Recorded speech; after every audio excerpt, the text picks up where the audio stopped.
Bonjour les amis, comment ça va? Moi ça va très bien, il fait très beau à Bruxelles, rue de Wande, on est au taquet, les terrasses sont pleines, bref, c'est la vie idéale, l'été arrive. Donc voilà, je reviens vers vous pour... voilà, j'entends beaucoup de tatoueurs demander des écoles de tatouage, parler d'écoles de tatouage. C'est un sujet, moi déjà, il y a 20 ans, on parlait déjà d'écoles de tatouage, et il y a déjà des écoles de tatouage. Alors il faut savoir que la plupart des écoles de tatouage sont tenues par des tatoueurs qui, s'ils avaient été de bons tatoueurs, n'auraient pas fait d'école de tatouage. Donc on n'est pas déjà sur le haut du panier au niveau de la profession. Et après, moi, ce que je trouve un peu embêtant, c'est que faire une école de tatouage, voilà, où tu t'assois et tu fais une école, ça m'embête. Alors certainement que les nouveaux tatoueurs qui viennent de l'infographie ont envie de refaire le même schéma comme ils ont eu à l'école en étant infographistes, mais quand on vient de l'artisanat ou des milieux un petit peu plus old school, on va dire, comme les compagnons du devoir, on avait, nous, en tant que tatoueurs, la même formation qu'un compagnon.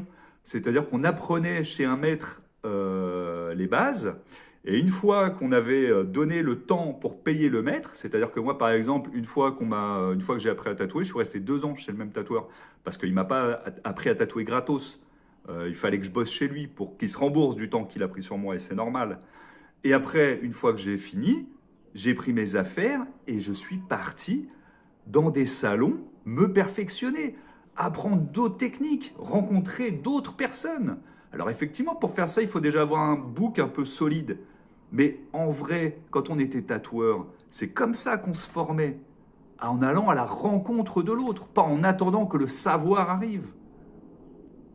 Donc, je pense que si on demande à Philippe Leu, est-ce que quand tu as commencé le tatou, qu'est-ce que t'as dit Félix, ton papa? Bah, ton papa, il a dit tu prends tes affaires et tu vas faire le tour du monde.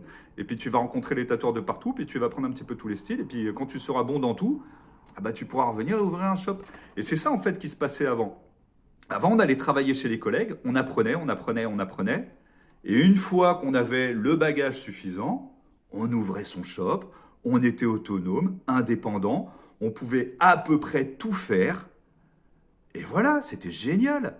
Et je pense que, au lieu de vouloir faire des écoles de tatou, faisons plutôt des compagnonnages pour accompagner les tatoueurs méritants dans leur future carrière de très bons tatoueurs. Comme il y a déjà eu avec beaucoup de nouvelles générations de tatoueurs qui ont fait exactement ce parcours-là et qui sont devenus l'élite du tatouage européen. Donc voilà, c'était ma petite vision sur l'école. Je ne veux pas être un écolier du tatouage, je veux être un compagnon du tatouage. Dis-moi ce que tu en penses dans les commentaires, partage la vidéo, viens me voir au shop, viens te faire tatouer, ce sera avec grand plaisir. Je vous aime, à bientôt.